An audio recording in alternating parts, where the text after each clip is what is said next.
Bad Faith podcast. I have heard your pleas, and I am very happy to announce that today I'm joined by Vijay Prasad, an Indian historian, scholar, and journalist. He's a writing fellow and chief correspondent at Globetrotter. He's an editor at Leftward Books and the director of Tricontinental Institute for Social Research. He's written more than 20 books, including The Darker Nations and The Poorer Nations, and his latest books are Struggle Makes Us Human, Learning from Movements for Socialism, and with Noam Chomsky, The Withdrawal, Iraq, Libya, Afghanistan, and the Fragility of U.S. Power. Thank you so much for joining the podcast today. It's a pleasure, honestly. I was really very honored to hear from you on Twitter, of all places, and then to be with you is really a pleasure for me. Thanks a lot. Well, I'm really not overstating things when I say, when I ask the audience for recommendations about who they'd like to hear from, your name comes up every time, and it's at the top of my list and has been at the top of my list for a while. So I'm so glad you're able to join. Let's get right into it. One of the things I love about you and listening to your lectures is that you are someone who emphasizes the importance of organizing and sometimes is kind of critical of this idea of spontaneity, that we can rely on movements emerging out of the midst without having the foundation of them. At the same time that you say, hey, I'm not in it for the struggle. I want there to be results. And sometimes people who listen to this podcast will know that it's become a little bit of a joke that saying organize is a little bit of a trigger for me, because I think a lot of people bring it up as a way to almost derail a more specific conversation about what needs to be done. So people will enumerate the problems of the world, and then the response will be, well, you got to organize. But at the same time, if you say, well, should we organize in unions? They'll say, oh, well, union density is low and you're not going to get anything out of that for decades. Okay, well, should we, plus, they'll say labor unions are captured and da-da-da. Okay, well, should we have a general strike? Well, we're not organized enough to have a general strike. And what it feels like, and sometimes it's almost like a perfect script to derail movement energy that comes out of these moments like the George Floyd protest or people's frustration about Biden and a lack of environmental commitment to environmental reforms and things like that. So how do you reconcile the fact that we seem to not be where we need to be with respect to organizing, the need for organizing, and the fact that you are not in it for the struggle? You fully expect there to be the revolution, as it were, within your lifetime?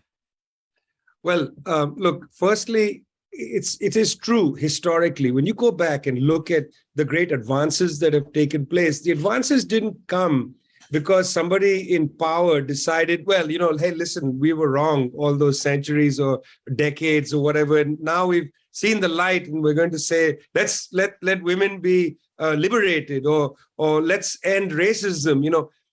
People sitting at the top of the tree very rarely decide to suddenly wake up one day and say, I've seen the light from God, or seen the light from morality in general. It doesn't work like that. We know that historically, people have had to struggle very hard to establish the right to be human, the right for us to live as human beings. And I think that historical lesson should never be lost. There's a bumper sticker I once saw years ago. It used to be pretty common on the back of lefty cars. And it said something like, thank the labor movement for the weekend. Nice, pithy formulation of something real. Like, it took a lot of struggle by people, many of whom died or lost their jobs, in order to establish the right to have leisure, just basic leisure, have a day off, or to have the working day end at a certain time, to have a break for lunch. I have family members who work in the call center industry. If they need to go to the bathroom, they have to actually log out from their computer to go to the bathroom, then come back in and log in. The battle over time is fierce. And it was the labor movement, the strength of people's commitment to making the world better, that really won these freedoms for people, this leisure. Look, people in the United States, I know, are in despair over the Supreme Court verdict on abortion rights. Well, before 1973 and subsequent to 1973, lots of people, mostly women, fought extraordinarily hard to establish the right to have reproductive health care as just a normal thing in a civilized society. I mean, there should be no debate about abortion. It's a basic healthcare issue. It's not an issue of masculinity being challenged or patriarchy. It's a basic healthcare issue. It's like going to have the right to see a dentist or having, eyeglass care or something like that. Yeah. So the first thing is just which to we also don't recognize- have. well, okay. Unfortunately. Yes. Okay. Yeah. There's also that. So, one is we know that history requires you to fight. That's the great Frederick Douglass line. Power concedes nothing without a demand. It never did and it never will. Okay. We learned that. We also learned that as a consequence of, this decades of austerity, neoliberalism, austerity, whatever you want to call it, essentially governments allowing corporations to do whatever they want and so on. As a consequence of decades of austerity, people have lost leisure time, they've lost their energy, they've lost their ability to organize effectively and so on. And so we're hit from two sides. On the one hand, you have to organize. On the other, that the social fabric doesn't exist anymore.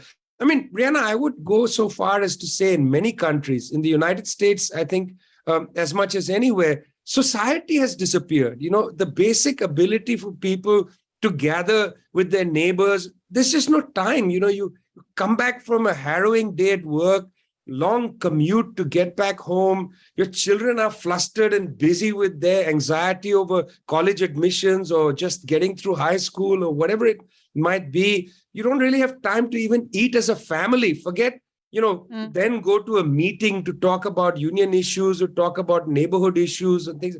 Our time has been stolen from us.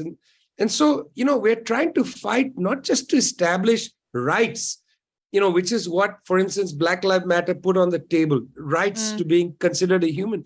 But we have to fight to create a society. You don't have that. I see studies where people say, 1 in 3 or 2 in 3 people in the United States, I've forgotten the number, believe that, they need to be armed. Why? Because armed confrontation is literally in front of your door. That's terrifying. That means you don't live in a society anymore. You live essentially with a group of families that happen to share the same space, but not a society. You're scared of each other. That's terrifying. So when we say got to organize to win, organize what? First thing you might want to consider is to organize a damn society. You don't have that. So what does that look like? Because I've heard you say, people need to cultivate a revolutionary personality. But even a revolutionary personality within a society that is perhaps non-existent, right? It seems like that's even double the work, or it triple the work, quadruple the work, exponent the work, It seems to me, and sometimes I feel this way, and I think the people who tune into this show feel this way, that, podcasts, political campaigns like the Bernie campaign, they can start to cultivate revolutionary personalities. But if the revolutionary personalities cannot plug into something as part of the broader network, and this is where the frustration about organizing comes in. People are always asking me, I see them talking on the internet, in chats. I see them calling in and talking to each other in the context of my call-in show. They're begging for an opportunity to plug in. People have heard that I joined Socialist Alternative and they're like, okay, I'll try that. They're begging for a community, but without the org being set up in most cities. There's not even a socialist alternative branch in DC, with the constraints on time, people's time being what they are, especially for people who are lower income, who are more invested in there being substantive change. It does feel a little bit like folks are on a hamster wheel. And they're also becoming increasingly radicalized, I think, because of that fact. And they're willing to do increasingly radical things that are outside of the law. So, what do you see as the path? You have this optimism that you can still see, despite all of that, revolution, some kind of resolution of this in your lifetime. What kind of path are you envisioning there?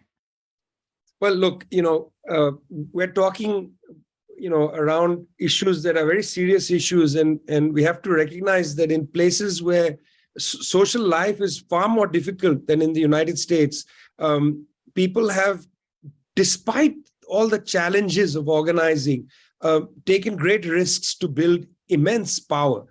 Take the case of the Indian farmers. Can't think of a more difficult life situation where we have recorded evidence, Brianna, of about 500,000 Indian farmers since 1993 having committed suicide.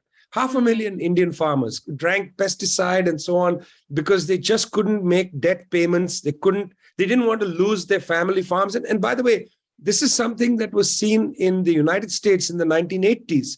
The reason why Farm Aid was set up by Willie Nelson and others was because farmers in states like Iowa had started to commit suicide. Suicide rates started to go up as family farmers lost their farms to the banks and the big farming companies. So this occurs, in India, just as it has occurred in the United States. And the farmers decided against all odds to just get on their tractors or walk hundreds of miles, to the city of Delhi, to the outskirts of the capital. And for a year, they just sat on the outskirts saying, we're not going to move. I mean, talk about Occupy Delhi. They just didn't move. The state used armed violence against them, tried to call them all kinds of names, agents of China, foreign agents, and so on. But the farmers just decided this is an existential question. We just can't move. Excuse me. The farmers decided we just can't move. And I want to say that, for people who think that this is not possible, something like this is not possible in the United States, well, then you didn't look exactly carefully at what was happening with the death of people like George Floyd, with each of these, killings on the streets of the United States. There were Black families saying, look, we can't, this is an existential question. We can't just allow this to go on. Our children's lives are at stake. This is not a question of establishing the law. It's not a question of, the US Constitution must be respected, police departments. It's not a question of, it's a question of life and death. It's an existential question. That's what the farmers were saying. And I think that's what people in the Black and brown communities in places like the United States and in the United Kingdom and so on, that's what people say. That's when you start seeing spontaneous acts of essentially resistance, really spontaneous acts. But spontaneous acts require a backbone. That's what I mean by organizing. You don't organize everybody in the world. You don't organize all the masses, but you have to organize the backbone. In order, when spontaneous things happen, they require some shape, they require form. And it's that backbone that provides the shape and form. So what I think makes people desperate is the feeling, oh my God, how am I going to organize 1 million people? You don't need to organize 1 million people. You need to organize 500 people who are prepared when 2,000 people come out on the street saying, we can't live like this anymore. You have to provide some shape for what's happening. That's how politics has always worked. Small groups of trade unionists have worked diligently in dry patches for years on end, meeting small groups of workers in factories and so on. And then there's a breakthrough. There's a big strike. There's a sense from the workers, we can't take this any longer. In fact, that's what's been happening in the last decade or so. We've seen lots of massive spontaneous uprisings take place, most recently in Sri Lanka, where a government was overthrown, massive popular uprising. But there's nobody really to give it any shape. There's no sense of what comes tomorrow, friends. You take power. What happens tomorrow? Do you have to come into office tomorrow and immediately compromise with reality because you don't have any ideas worked out previously? That's the real issue. That's what we mean by organizing, creating. Go ahead. Well, I was going to say that the American left, I think at this point, we look at Sri Lanka and we're envious with hearts in our eyes, even if what happens tomorrow is still an open question. The idea that we could ever get that far feels anathema. Some of us on the left even look at the 1/6 protests and say, gosh, I wish there was a left version of that obviously had very different motives and ideals and perhaps manifested itself in a different way. But that kind of energy, that kind of commitment to something that was people's willingness to do a kind of significant civil disobedience, it almost feels enviable. The truckers' protest.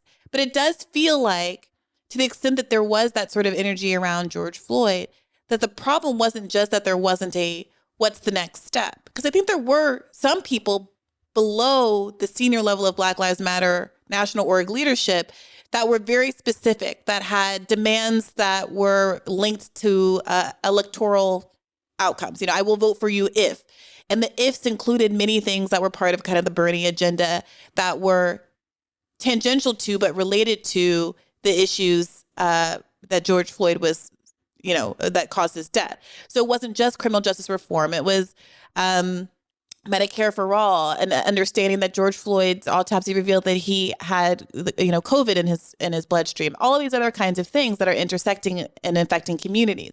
But those were not the voices that were heard. Those were not the voices that were raised at the top. We've now all heard a great deal about the financial mismanagement of the Black Lives Matter national group. But almost worse than that, it seems to me, is the way that all of that energy was derailed into people doing hype houses for justice and poetry readings for justice, and kind of commodifying for social media what it meant to be a movement actor in a way that was very attenuated from the demands of the community. And I don't know if those are the same kind of issues that the Indian farmers faced or people in Sri Lanka are facing right now, but I'm curious what examples you can point to of how to guard against what seems to me a very efficient neoliberal ability to co-opt movements in the United States. See, the United States has also got a particular problem, which is the great gap between the middle class and the working people. There's an enormous cultural gap, and the organizations of working people have simply let them down completely. That is to say, on the one side, I'll come back to unions in a minute because I think there's something specific to say about them. Look, there's nothing wrong with middle-class people trying to get into the struggle and doing poetry readings for justice. The more we talk about justice, the better. The problem is that they then masquerade as the leaders of the movement. They take on the mantle. They begin to represent the masses without acknowledging or having any form of accountability to mass protest. This is a big problem, and that's a problem that happens in a society where organization culture simply has been attenuated, destroyed really by McCarthyism.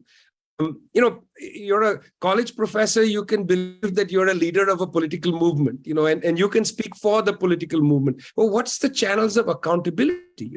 How are you accountable to people? What are the forms in which your accountability can be tested, as it were?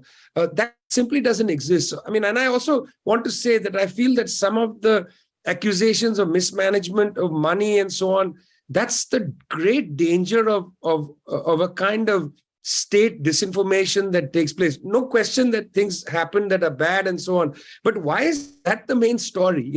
Why is it so much worse that somebody mismanaged money in the Black Lives Matter movement when you've got corporations making money on Black Lives Matter by walking around saying, look, we have decided now to have a black CEO. And so we're going to destroy, put toxins into the earth, but don't challenge us. We have a black CEO.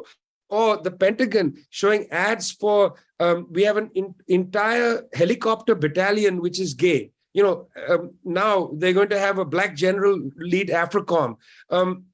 That's mismanagement of the justice agenda much more than, some people with no experience really who didn't really understand what to do with money. Fine, I don't think what they did was good. I think it's terrible. But why is there so much illuminations, bright spotlight on them, front page of magazine articles and like exposés and so on. Meanwhile, it's perfectly okay for the Pentagon to mobilize the justice agenda to go and bomb people around the world.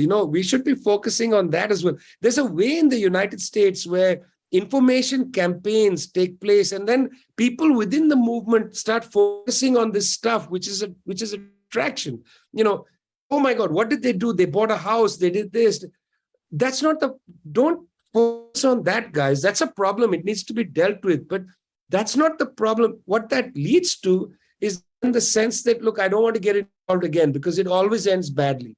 There's a kind of, I don't like to use this word, but there's a kind of anarchistic sentiment that sets in, says that, all power is bad. Let's not build an organization. It's always going to be corrupted. Well, then there's no appetite to try anything again. There's a way in the United States where the left eats itself on these issues, doesn't see that there's actually a bigger enemy, and forming united blocs against the bigger enemy has got to be a motivation. Look at the DSA, the Democratic Socialists of America's International Committee. attacked on questions of what? Venezuela, Cuba, Ukraine. Half the time, and I'm serious about what I'm going to say right now, half the time I believe this is, intelligence-driven disinformation campaigns to tear the left apart. It's a little bit what the government did, the FBI did to the Socialist Workers' Party in the 1970s, where something like 80% of the SWP was government informants. I don't know if you know this figure. Well, let me ask you this then. Yeah. What is the difference between accountability and the left eating itself? Because there's a world where, for example, if Patrisse Cullors, who is one of the Black Lives Matter leaders who is considered to have had a hand in this mismanagement, who purchased the house, if she were to say, come on left media, instead of sitting down with kind of establishment Black media the way that people do, you have your talk with Essence or whatever it is, if they were willing to come to what I consider to be real lefty media and have an honest accounting about what happened and not just have these softball questions, I am completely open to the idea of all kinds of levels of forgiveness.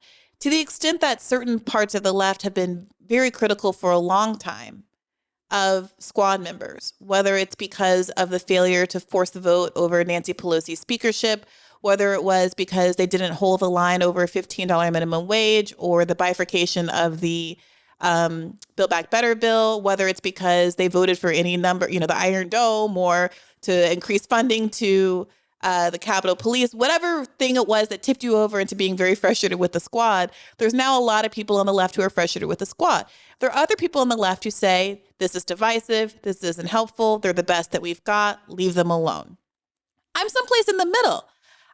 They had to really earn my frustration, right? It took, I was willing to give a lot of benefit of the doubt. When AOC said, okay, we're not going to force a vote over Nancy Pelosi because we're going to hold the line over $15 minimum wage, I waited to see if she actually held the line over a $15 minimum wage before I fully articulated my frustration with her. And I don't mean it's just her, it's all of them. I think that she attracts an unfair amount of criticism for what a lot of them, if not all of them, are doing. But at a certain point, they have to be held accountable. And again, if they would come on lefty media, which only Ro Khanna seems willing to do, if they would give an explanation for their behavior, maybe it would be an acceptable explanation that we would understand. Maybe they really are making deals and getting concessions and making advances that are just outside of the purview of the public. Maybe they could just apologize and say, I had more confidence in the Democratic caucus than I should have. I've learned my lesson, and now I want to partner with movement energy and use lefty media as a tool to try to get better outcomes going forward. I think a lot of us would accept that. But what I think becomes a problem is that the accountability stops at us complaining. There's no real response from the interlocutor, like the power holder, whether they're a union leader or a representative or a grassroots leader like Patrisse Cullors. And so the animus just builds and there's no outlet valve. And so that does start to feel like the left is eating itself. But I don't know that I would place the blame at the people who are making legitimate criticisms of people at the top of the lefty totem, the lefty hierarchy that are messing up. No, I very much like what you said. And I like you, am also in the middle and got into Twitter things with people who say, well, you're too soft on X, Y, Z. Well, look, here's the thing is, firstly, let's be quite clear. The people who get elected to the US Congress are stuck with two penalties.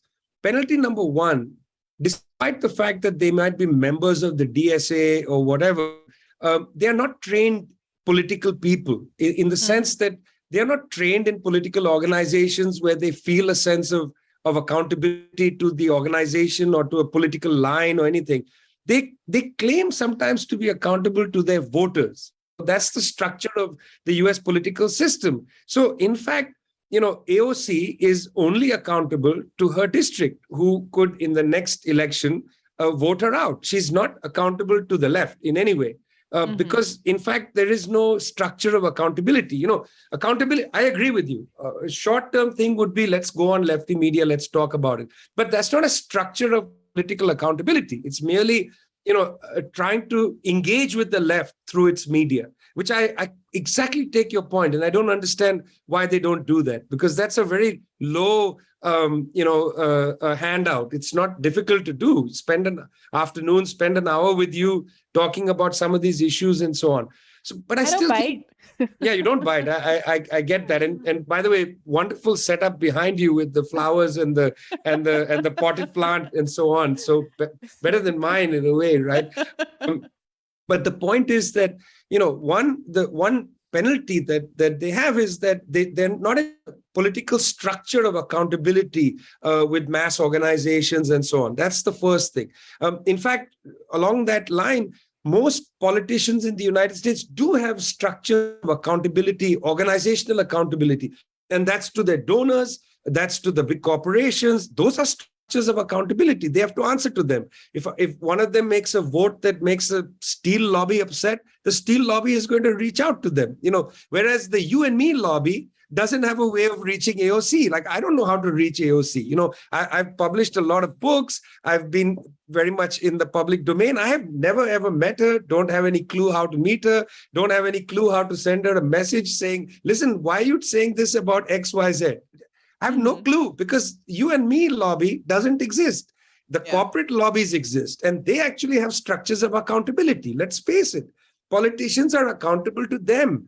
So the squad, self-designated, some of them members of the DSA, I don't know whether they're accountable to the DSA at all. What are the structures? I don't think there are any. I think it's quite the opposite, actually. I think that's something that we learned in the course of the Force the Vote fight, which I don't know if you were following at all, but I think people say is responsible for a division among the left, but I think just really exposed a break in the different attitudes of how adversarial some parts of the left are willing to be, and how non-adversarial other parts are.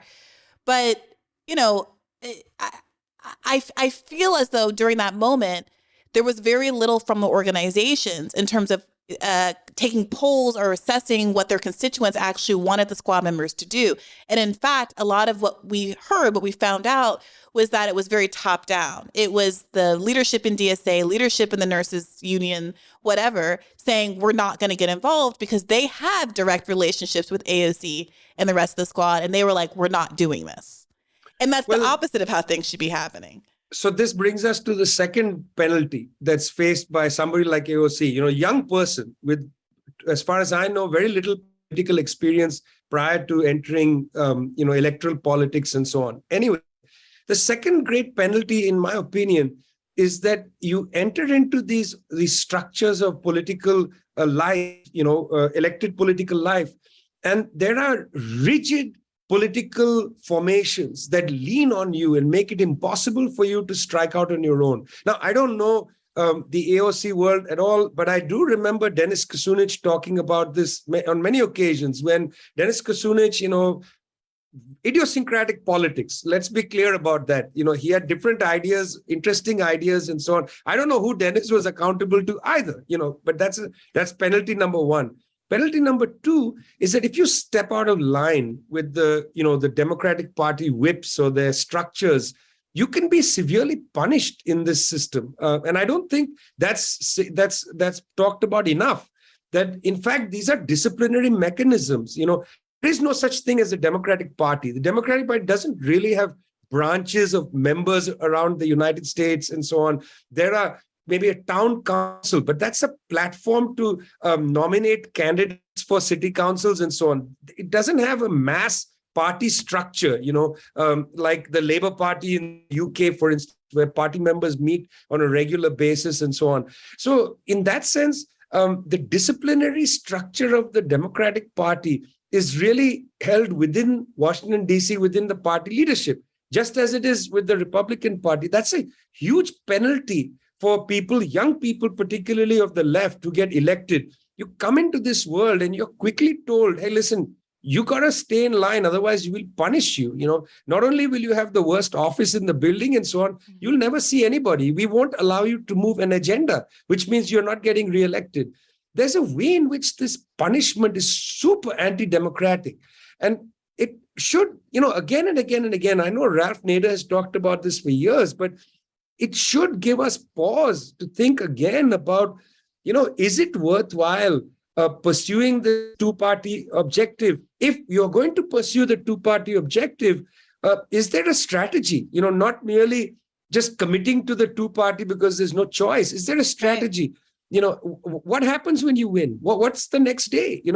Okay, you constitute yourself as a squad, but what is that? That was a PR exercise. It's not even clever. A voting block, right? No. So this is where a lot of our listeners are right now. They are all but completely over electoralism, generally speaking, but specifically, many of them say, I will never vote for a Democrat again. There are some exceptions where there are candidates who've come on the show who've made explicit commitments to be openly adversarial to the Democratic Party, to promise to do a dirty break at some point, who say that they would never vote for Nancy Pelosi to be Speaker of the House, who've made some affirmations that make folks comfortable supporting them. But on the whole, most people are in it's Green Party, Forward Party, try to take over the Libertarian Party. Like, those are the kind of conversations people are having, at least with this audience. I think more broadly, people who feel this way are planning to sit it out. And I think you see increasing numbers of voter disaffection, which is not read politically on a national level, at least, as people having frustrations with the Democratic Party. It's framed by the mainstream media as people are lazy, people are racist, people don't care about the threat of Trump or DeSantis, whoever the next villain is that's coming down the pike. And that, too, I think, has the effect of squashing the political potential of those people and making those people realize that they are part of something that could start to look like a movement. So that being said, what's to be done? And as someone who is open to the idea that progress can be made on the short term of our lifetimes, what do you think? Do you think about ways to maximize the political potential of, let's say, midterm elections, or let's say the current economic crisis, or the COVID crisis, or this wave of strikes that are happening, or unionizing of workplaces that's happening with respect to Starbucks and Amazon and the energy around that? I mean, what's most exciting to you right now on the U.S. front? Well, look, frankly, it's very hard to answer a question like that. Imagine the question. Imagine what you just asked me. What's most exciting on the U.S. front? Wow, not much, I must say. I'm speaking to you from Santiago in Chile. In Chile and in Argentina, these deeply Catholic countries decided that women's right to choose is far more important than, the Catholic tradition and so on. Meanwhile, it's the United States, which 200 years of the Monroe Doctrine telling people what to do has decided to reverse not the right to abortion, by the way, but merely a court case that allowed doctors to provide abortion. Actually, it's not correct to say that in the US from 73, there was a right to abortion. That would be something that the legislator would have to provide, a bill that said we have a right to abortion. No, it was merely the court saying that you can't prevent a healthcare provider from providing abortion and blah, etc. So we're talking, when you say what's exciting in the United States, it's very hard to say that. These are tough times for people building power, for mass struggles and so on. On the other hand, you're right. Young people, a rainbow of young people, if you don't mind me using a 1980s phrase, a rainbow of young people building trade unions, against Amazon, against Starbucks and so on. This is exciting. Why? Not because they're building small unions. After all, these are small unions. I don't know how much they'll be able to accumulate power, but it reveals immediately there is an entire generation of people that are just not ready to, put on the straitjacket and say, I'm not interested, I'm going to sit it out or whatever it is. They want to build power. The question with building power is not about getting stuck around the debate with elections. Elections are merely one tactical front to build power. You've got to build power wherever you can. I mean, if you go back and read the playbook,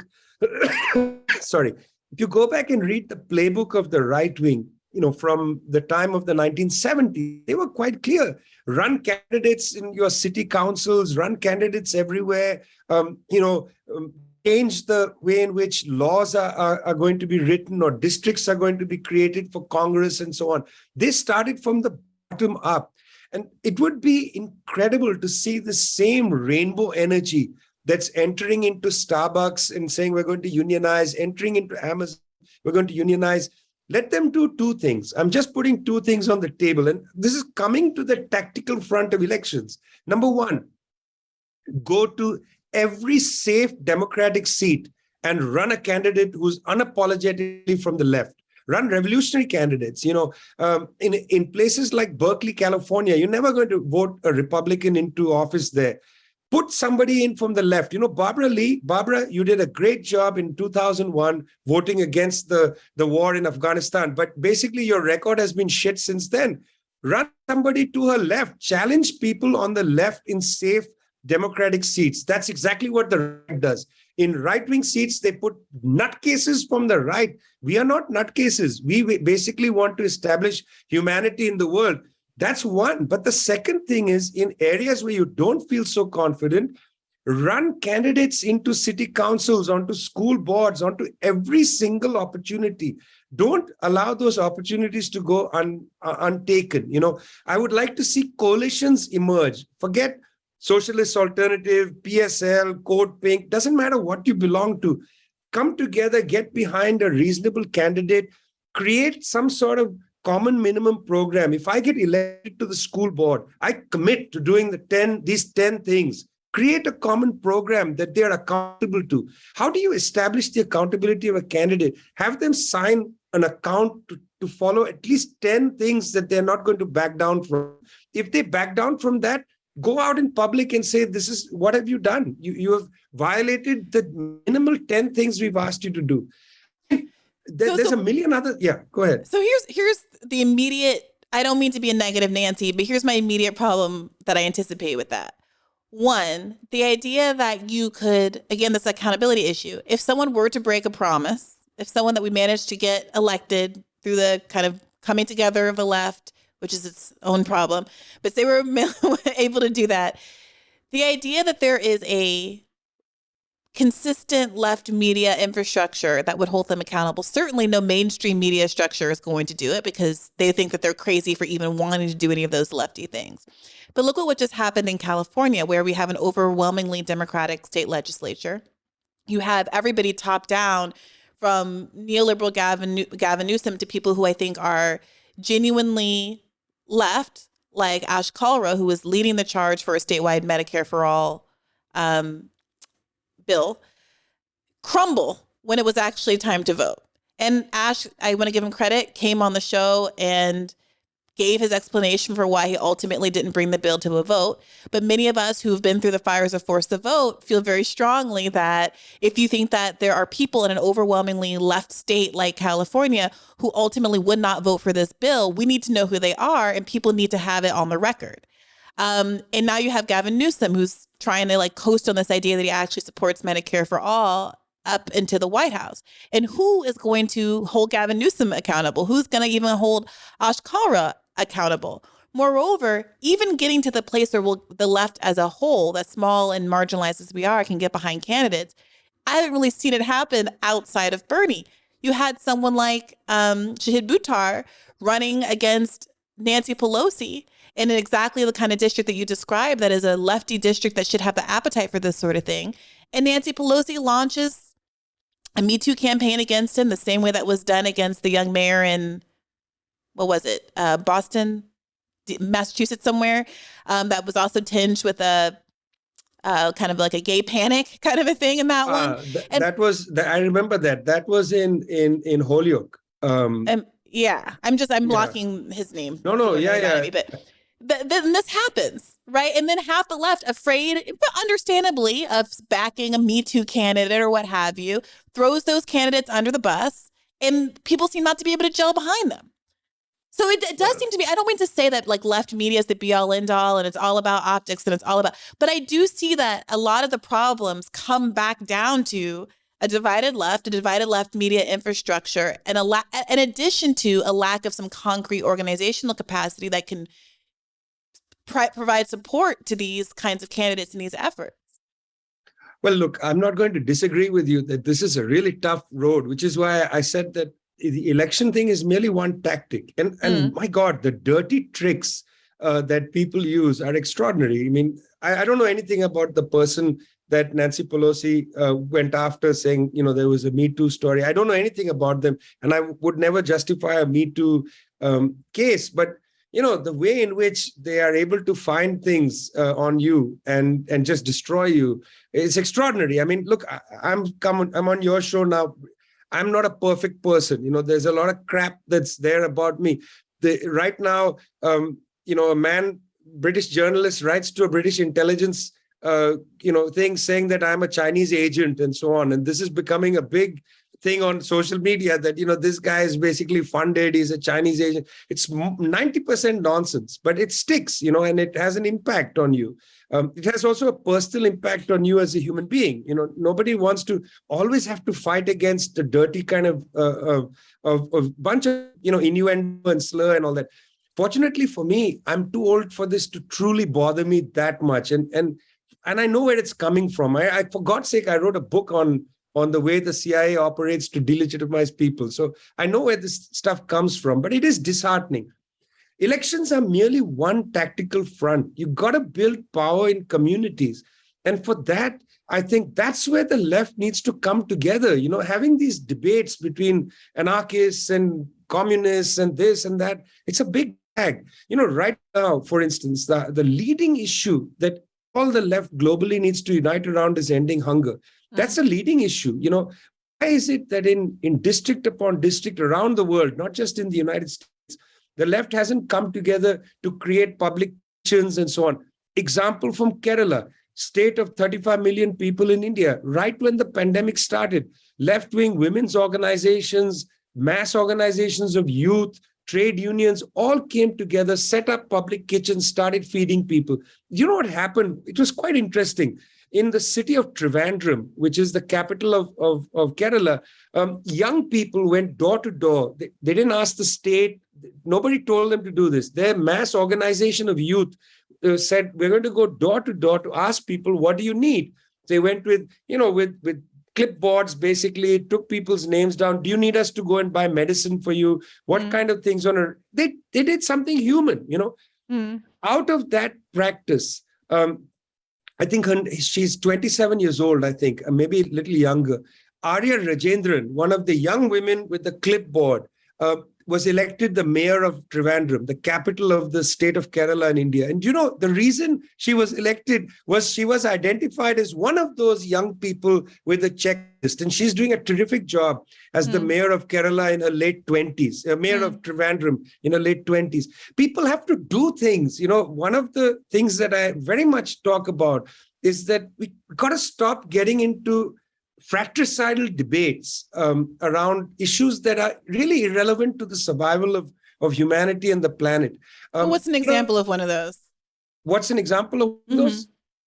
Let's take the case of the Black Lives Matter. It's an important issue because, even till now, I look at the data of police killings of people in cities. It's just too high. And we know so many of these stories about people, there's often, so not often, but sometimes there is just vicious, racist police killing of people. Okay, let's set that aside. But a number of people who are killed are also people who have mental health issues, who are struggling to deal with, public space. They don't know how to deal with the shop. They walk into the shop, have a schizophrenic attack, cop arrives, shoots them. There's a lot of that happens.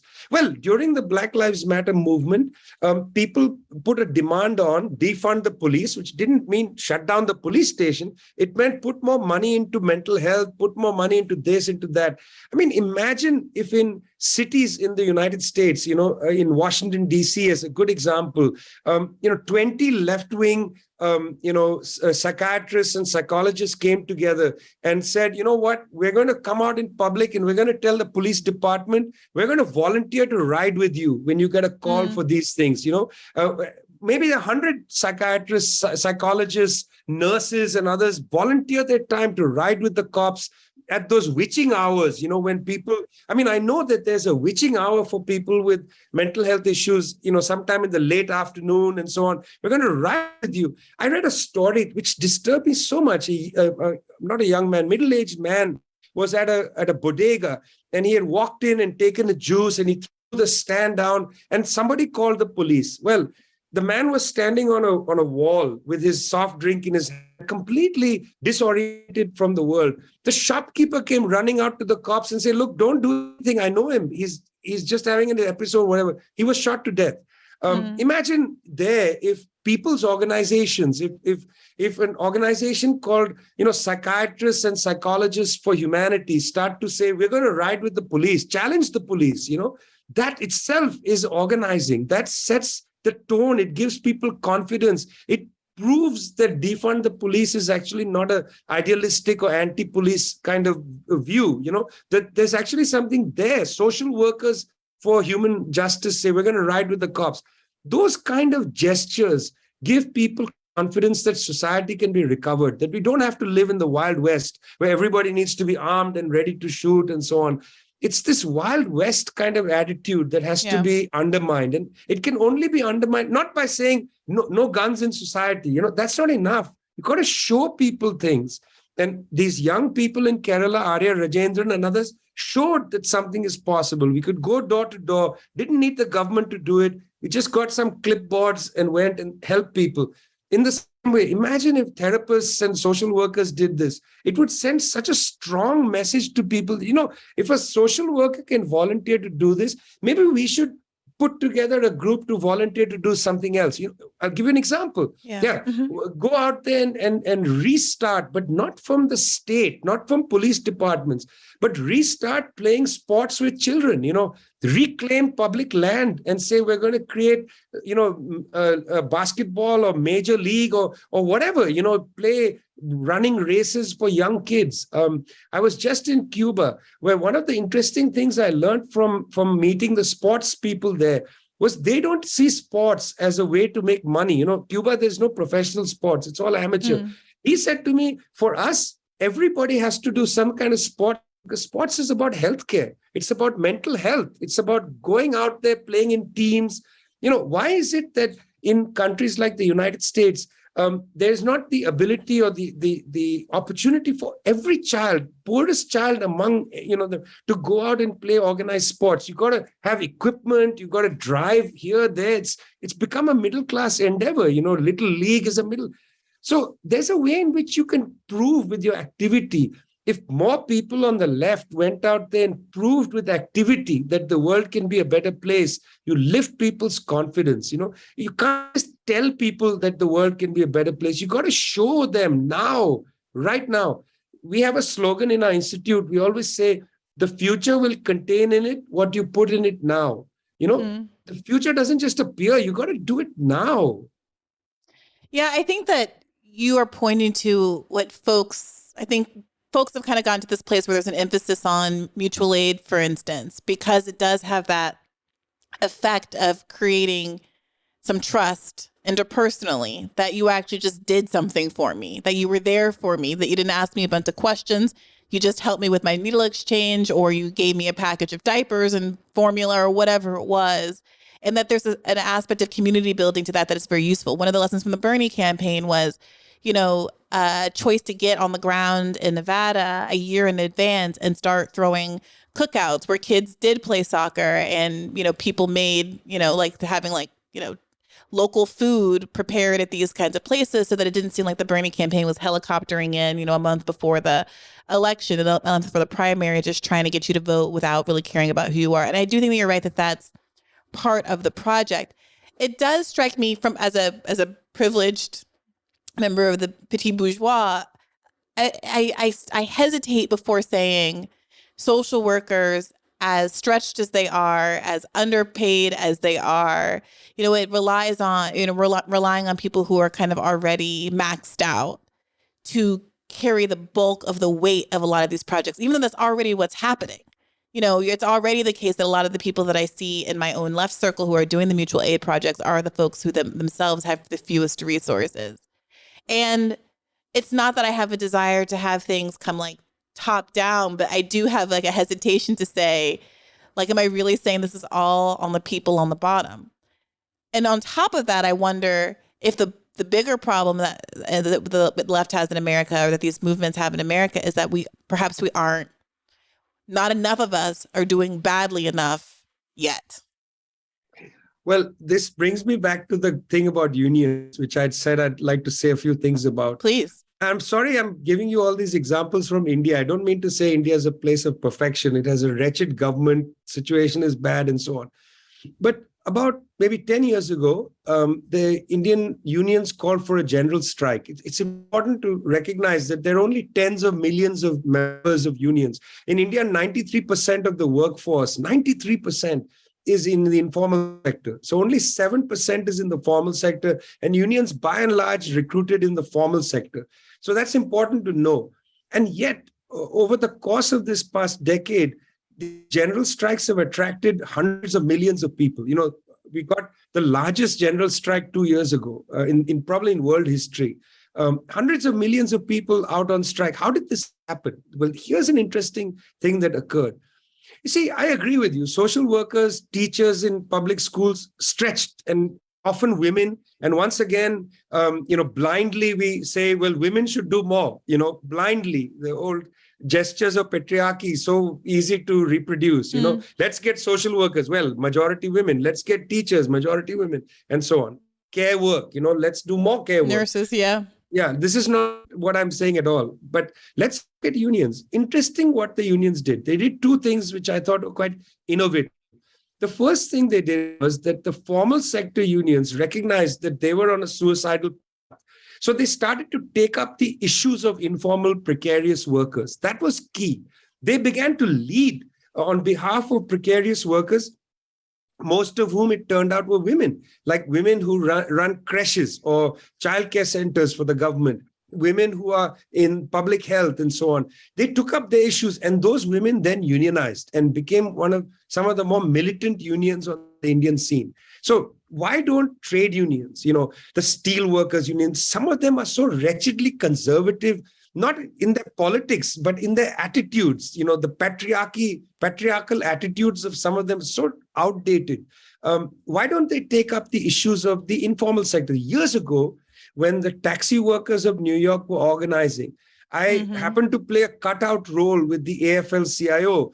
There was a woman, Marilee Milstein, who was number 3 at the AFL-CIO at the time. She unfortunately is not with us anymore. Marilee called me up, and we had this secret meeting at the train station, at Penn Station, at a cafe there with the leaders of the Taxi Workers Alliance.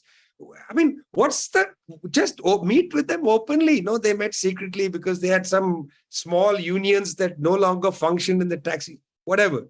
But there's a kind of hesitancy among the unions to just go out there and say, we are with the precarious workers 100%. We are HERE, we are whatever it is, SEIU, we are 100% with the precarious workers. We want to stand with the Amazon workers. Amazon, you got a small strike there. We're going to bring 1,000 truckers to march to come and support you. Where is that solidarity? That's one. Secondly, in many of the instances in the pandemic where we've seen countries where people's organizations have come out and provided mutual aid relief, it was not just small groups. It was trade unions that went out onto the street, set up these kitchens, set up places to wash hands and so on. Why? Because often the unions, the tradespeople who know how to create public sinks, to fix water pipes and all that, union workers came and built all that stuff for free.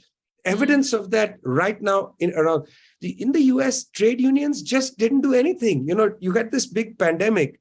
Unions could have come out and done public feeding of people, mass feeding. Why? They have these large budgets that they have. They have skills. Forget the budgets. You have trained technical people who know how to do these things. You have people in the buildings trade. You have people in the restaurants trade who can come out and create, public feeding for people funded by the unions. The unions need to really understand that they have a historical revolutionary role in society. They are not merely this narrow thing to protect wages, which they are doing a wretched job of doing anyway. They need to be out there building society, not just, sitting in their offices doing nothing. I don't want to be rude against the union leadership. Well, no, I'm glad you're saying it, but to what do you attribute them not doing what you're advocating for? Well, it's a sociological thing. It's a long thing one would have to say, but there's just a few points. One is that, well, the US political establishment changed the law and prevented solidarity strikes. So you have to actually break the law to come in and say, we're going to go on strike on your behalf. But I'm not even asking for solidarity strikes. If the Starbucks workers are on a wildcat strike, why can't the SEIU march down and support them? You don't have to go on strike to support them, but come in your, I guess it's purple jackets. Maybe they've changed the color, but come in your purple, bring your big rat, and put it out there in front of the Starbucks. Join in solidarity, build the culture of worker solidarity. That was partly the law change that prevented solidarity strikes. I get that, but you don't have to go on strike. Support them openly, vigorously, with feeling. Not after Amazon has made its thing, then Chris Small suddenly is invited to see the AFL and then invited to the White House. That's ridiculous. What were you doing when they were struggling to build the union? Right. Nothing. You were doing nothing. So, but second, and I think this is important, is that, and I don't want to be rude about this because I know people in unions work hard to build the capacity of but there's a narrowness of thought. I think people just don't see the fact that unions are not there merely to protect your wages or to protect your working conditions. Unions were built in the 19th century. Unions were built with the express purpose of building a humane society. That's the reason why trade unionism begins. It doesn't begin just for the shop. That happened historically, where unions became rooted in shops. Unions start. The old unions had the idea of building a world of workers, letting the workers breathe. We got to return to that attitude. And I'm afraid a lot of the culture of trade unionism is extraordinarily narrow. It's super narrow. You walk into these places and they're not, the sense of social hospitality just doesn't exist. I've been into union offices in the United States, feel like an interloper there. You feel like you're doing something wrong coming there. It's horrible. Just like when you walk into Congress, you feel as if you're like a criminal coming to Congress, rather than being welcomed in. Especially now it was COVID and then 1/6 that you technically used to be able to just go in. And now you don't even have that technical ability, even if you would have been put off by the columns and the inhospitality of the architecture or something before. Now you can't do the things that AOC did earlier in her tenure, like invite the public in to have a sit in at Nancy Pelosi's office. COVID has, in the precautions post 1/6, have given people an excuse to really shut down a lot of what was useful protest activity in the offices of our representatives. And you can see it when you're at those like Supreme Court protests around abortion rights, et cetera, and you have these tall gates enclosing you and you're in the designated protest area and there's rows of cops all around you, you really do feel the limitation of our so-called free speech. And when I speak to, union organizers, I think you're also right about that. Even the best ones, the best ones that I know are like leftists and Bernie Bros and all those other kinds of things. When you ask them, why not, let's say, shut down the airlines, over COVID, since so much of like the COVID policy is centered around what's going on with travel in these airlines. And you guys are like on the first responders and most so vulnerable in all of these ways. In the government, the airlines did get all of this money through the CARES Act, and they did squander it, and they did fire people and force them into retirement, all those kinds of things. I think there's a good faith response from folks that I've spoken to where they really do feel like their primary obligation is to the members of the union, and it's not their job to get political. It's not their job to use, flight attendant salaries and their well-being, their financial well-being, to like bring the country to a halt for some bigger political objective. And I completely understand that. I'm not going to obviously tell somebody who's responsible for all these people, hey, fight this fight for me so that I benefit. But it's the same kind of thing you hear from the squad and these other people who say, well, I'm responsive first and foremost to my constituents and my primary goal is to get reelected. Well, if everyone's in that short-term loop, then it just seems obvious that nothing ever is going to break. And I don't, I both respect the kind of like humanist response. There's something that is actually very humane about them saying, like, I see these people, I talk to them every day, I am beholden to them, I have to protect my constituents. But without, most of us, we don't have a union. There's no alternative. And we feel like our democracy is broken. And I don't know what to do about that tension. What does that look like? How did it happen in India that as marginalized as unions were, they still chose to align with all these people who they didn't have a responsibility for? How is it the case in Chile that despite there being a more conservative Catholic culture, that people aren't having these endless debates about, well, when is viability and when does life start and what does the Constitution actually say? They're just getting stuff. I mean, that is like this huge psychic gap that I'm really struggling to close. And I wonder if you might be able to illuminate. You remember, I mean, I suppose most children, particularly in Anglophonic world, have read the Lorax, such a great book by Dr. Seuss. When the Lorax appears, the Lorax says, "I speak for the trees." And you think, well, why don't the trees speak for themselves? Why do you have to represent, you're representing the tree. You are claiming to speak on behalf of the tree.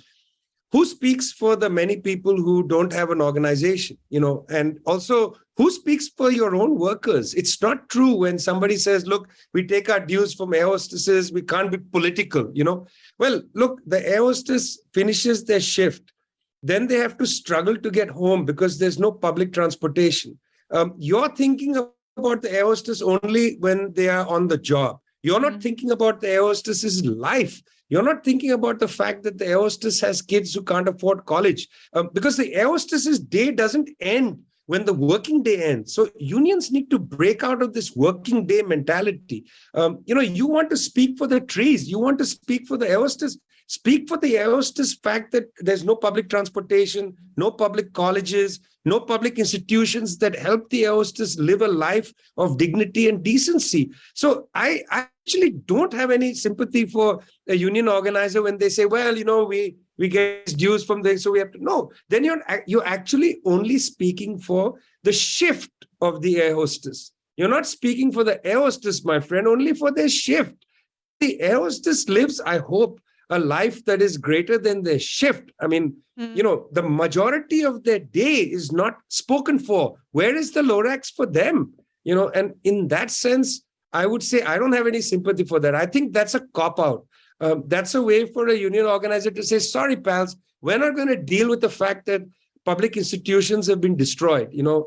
What was so, I think, exciting about the Bernie campaign, the most dynamic thing about it, in my opinion, was the call for public education, public higher education in particular. It is ridiculous that in a country so rich as the United States, you've privatized everything, basically privatized even the right to breathe in parts of human life. You've privatized the ability for people to live, to survive. We just saw rolling strikes in the UK of transport workers. Mick Lynch, leader of the RMT, the Transport Workers Union, he put it beautifully on British media. He went on a number of different channels and he said, who's going to deal with us? We're dying here. This is for us a matter of life and death. That's a trade unionist. The RMT didn't say, look, we're just fighting for workers. They said, we're fighting for England. In fact, Mick Lynch at many points said, we are actually not going on strike against the English people. We're going on strike against the government. We are with the English people. We're sorry to inconvenience you, but we are not inconveniencing you. The capitalist system is inconveniencing you. We are just happening to pull the plug on one day. You're saying we're unhappy that the trains are not running today. The trains don't run well any day because they've underfinanced trains.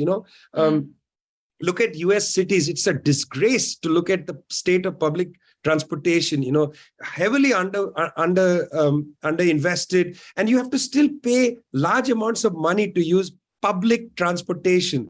I'm of the view that public transportation is already paid for by taxation. You shouldn't have to buy a ticket. You need to get on the subway in New York, get on the subway, get off the subway. You don't have to pay for it. You've already paid for it. Now you're charging me twice for the same thing. That's ridiculous. Yeah. I buy a cup of coffee. I'm not going to pay twice. Once when I get it from you, once when I finish drinking it. Are you crazy? I've already paid for the public transportation. You're making me pay again. So this is what I meant earlier. You mentioned, I talked about we need a revolutionary attitude. That's because we should not be scared to say things that are true.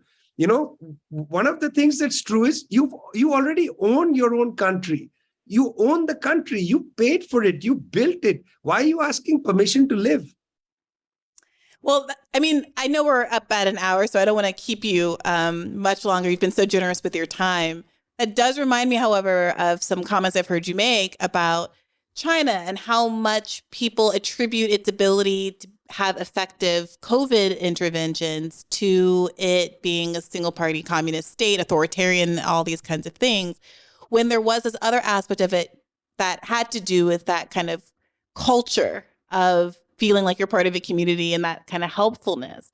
And I wonder, when you make these kinds of arguments, you are very confident about using China as an example in a way that I think a lot of people aren't, because of the stigma that exists around the Western conception of China as enemy number one, or maybe enemy number two, depending on how you rank with Russia these days, and a kind of association between communism and authoritarianism that exists in the West. So I wonder why you feel it's so important to emphasize that you are a communist and to continue to point to China as an example of these kinds of things, and then how you manage the pushback that I'm sure that you get and that you've alluded to even in the context of this interview. Well, look, the first thing I want to say is I believe that communism is a set of experiments. It's not perfection. We're trying to experiment to make the world a better place. We've had different kinds of experiments in the past. Bits of them have succeeded. Look, when the Soviet Union was created, they immediately established maternity leave. First country in the world to establish maternity leave. They immediately established the right to abortion. They didn't have to have a debate about this stuff. They just said, look, that's important to human dignity. We're not going to wait to build the capacity of people to demand this. Maternity leave, that's going to happen. And in fact, within months of the revolution taking place, they established maternity leave. It's an incredible set of lessons for us to learn that certain things should not be up for debate, call it authoritarian or whatever. Frankly, they're not up for debate in capitalist societies either. It's not like there's a real debate around issues like, what is a care economy like? What's the debate around abortion? You just said it. You want to protest. You're in a zoo somewhere, where one or two cameras come and film you and so on. Anyway, the reason I don't feel scared of the pushback and so on is I'm not a paid agent of anybody. I'm looking at the facts. And here's what the facts tell me. You go to a country like China, which I've visited on many occasions. There's a couple of interesting features. One, it's difficult to replicate, but the Chinese society has not been as atomized and disrupted as society in particularly advanced capitalist countries, where people just don't participate. And you don't need to take my word for it. Princeton University's political scientist some years ago wrote a book called Bowling Alone, Mr. Putnam, where he said, society in the United States is degenerating to such an extent that it's going to have an impact on politics. People are not going to be able to build with each other in their communities and so on. There's a lot of language of community. It really is not existing very much. That was Putnam, not me. He said that. It's interesting in China, the general culture of community building is quite present, and the trust in institutions is much higher than the United States. So, for instance, there's no debate around, vaccines. There's no debate around, whatever it is, the issue of masking. These things, there was no debate. People said, look, the science indicates to us masking is good. We're going to mask. It was the same case in Vietnam. We're going to mask. We're going to wash our hands. Science says it. The absolutely belligerent attitude of people in the United States against masking, against basic, simple things, do it for a few weeks, you might be able to stop the transmission of the virus. But no, people are like, I refuse. It's my freedom. It's your freedom to be a jerk. Not in my opinion, not in my book. So one is something maybe harder to replicate, which is that there is a kind of antisocial ideological thing that has come with too much free market capitalist thinking, that developed in the West.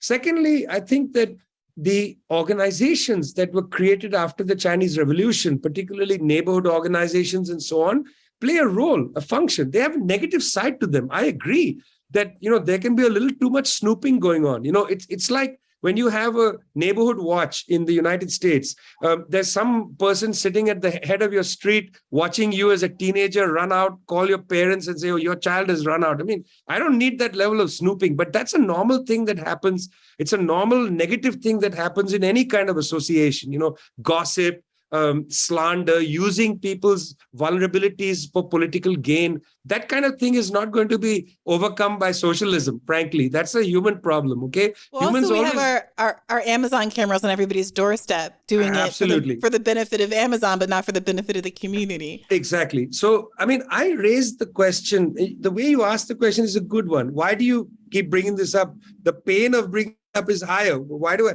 Well, because actually it establishes that in some parts of the world, in Kerala, in China, in Cuba as well, you see the fact of how communities operate for the benefit of people. It's an interesting thing. Years ago, I did a story about a hurricane that hit Puerto Rico and Cuba at the same time. What happened was interesting. Right before the hurricane hit Cuba, everybody knew it was coming. The Committee to Defend the Revolution, which is organized in every village and hamlet, had electricians, because they live in the community. They went immediately and dislocated the power lines before the hurricane came. So they did this before, and then the hurricane came and brought down the power lines, but everything had been shut off. When the hurricane went through, they recovered everything, and within 2 days, the power was back on in Cuba. In Puerto Rico, for almost a year, there was no power. You might remember this, because there was no, people simply had been disarmed, and they were waiting for electricians to come from corporations in the United States. They didn't have the neighborhood capacity to take care of the electrical lines. There is a good distinction. It's an exact parallel. Puerto Rico here, Cuba here. Tell me, which island had its power on faster? It was Cuba. Not because necessarily, it's socialist. It's because they also have organized their communities with skills and have harnessed those skills to help, create a better world. They've organized the community. They are harnessing the skills. In Puerto Rico, there were probably plenty of electricians, but they were not allowed to go and touch the wires because those are owned by corporations. You see the problem. I mean, this is why these examples are relevant examples, not because, it's China and they are self-declared communist or No, it's because it just happens that these are countries where the well-being of people seems to be put on the table ahead of corporations and others. Now, that doesn't mean these things can't be done in the United States. Some of them could be done, but they're not being done. Well, ask the people of Puerto Rico, what would you prefer? Your lights on in 2 days or no power for a year? Well, I mean, do you think, as you're describing that, I often, during these kinds of conversations, think to myself, what does it look like to organize my community as I sit here in like a tall apartment building in Washington, D.C.? What is my community like? The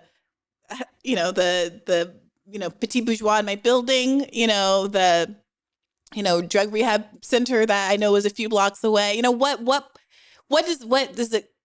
does that even mean? And are Republicans, are conservatives at an advantage for being more geographically distributed in smaller towns and more rural areas where perhaps there is still a more confidence in one's community and more of a feeling of sameness than exists in these hyperdense urban areas where we all kind of rely on our anonymity? Like, part of why a lot of people are in cities, because there is this sense that you can do what you want and not incur judgment and be anonymous on the street.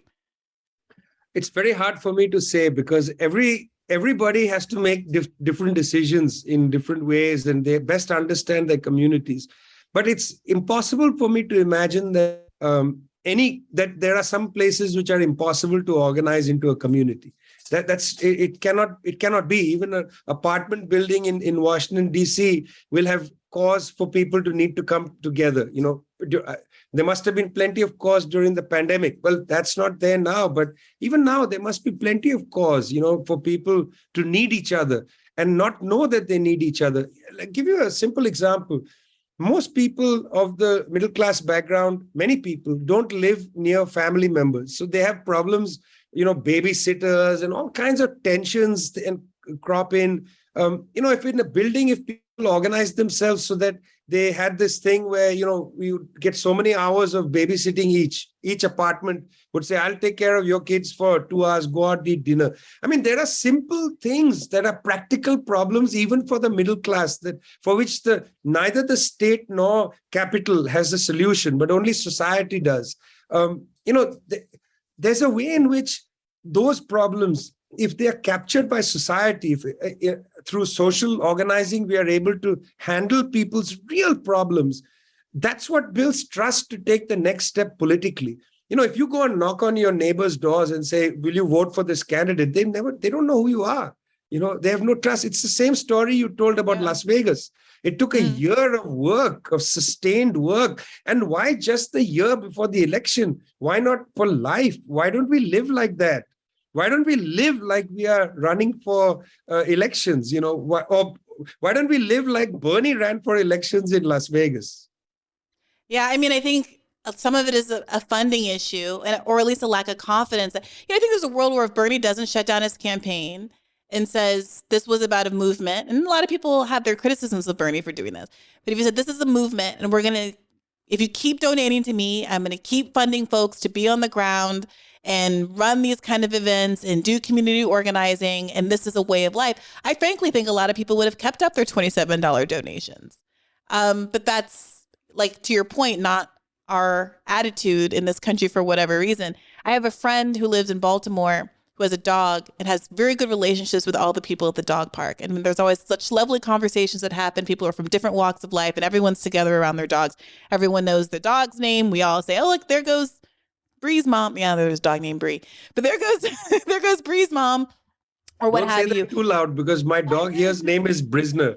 So Brisner has jumped up and wants to join me. Oh, Brisner's more than welcome to join. Oh, what a cutie pie. Yeah, because Brisner, it's the same thing, right? You walk with your dog, you get to meet all the dog owners. Right. But here's the thing. I suggested to him, he had to travel. I said, why don't you guys ever coordinate to babysit each other's dogs when you have to go away? I mean, your dogs are compatible. You know who gets along with who. You can match who has a similarly sized dog and all that stuff. And he says, well, then I'd have to actually be in each other's lives. And that feels like too much intimacy.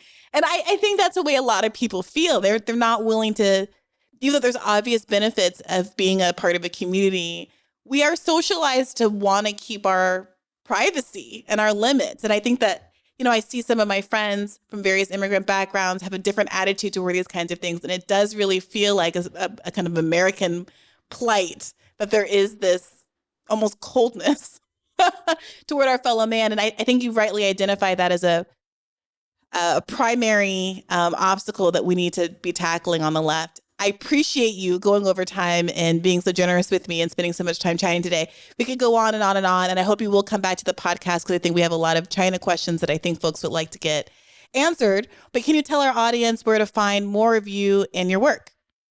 Well, certainly. And by the way, it was a great pleasure to speak with you. It's really engaging and interesting. They can go to the website of the institute I direct, which is Tricontinental.org. Also, I have a book coming, as you said, two of them. One, a long interview about the state of the world with Frank Barat called Struggle Makes Us Human. And the other is a book with Chomsky that I'm super excited for people to read, because there are sections we're talking about the Iraq War and so on. And, it was interesting because I reported some of these wars, and Noam sat in his office in DC and also, of course, traveled to Turkey and so on. But, there's an interesting way in which we approach these things slightly differently. And I hope people will read that book and really think seriously about the malignancy of US power as it's used overseas. Yeah, I mean, I think there'll be quite an appetite for it, not just on the left, but frankly, I've been both heartened and a little concerned about the rise of anti-intervention on the right. Heartened for obvious reasons, concerned because if the liberals don't respond in kind, then there's only one avenue for folks who prioritize that as a political issue. And I think it is driving a lot of folks rightward in a way that is not for the broader benefit. But thank you so much. I think we're all looking forward to that. And for listeners, as always, you know that this is a podcast that comes out twice a week. To get our premium episodes that drop on Monday, you can subscribe at patreon.com/badfaithpodcast. But of course, enjoy our free Thursday episodes and enjoy us the evening after the podcast launches on Mondays and Thursdays over at Call In to continue the conversation. As always, take care of yourself and keep the faith. Hey YouTube, thanks for watching. Just a reminder that this is a podcast. You can catch an extra premium episode every Monday for $5 a month at patreon.com/badfaithpodcast. That's patreon.com/badfaithpodcast for $5 a month, an extra episode every week. Additionally, please do consider liking this video, subscribing to this channel. It helps us out. It helps independent media beat the algorithm. We appreciate you. And as always, keep the faith.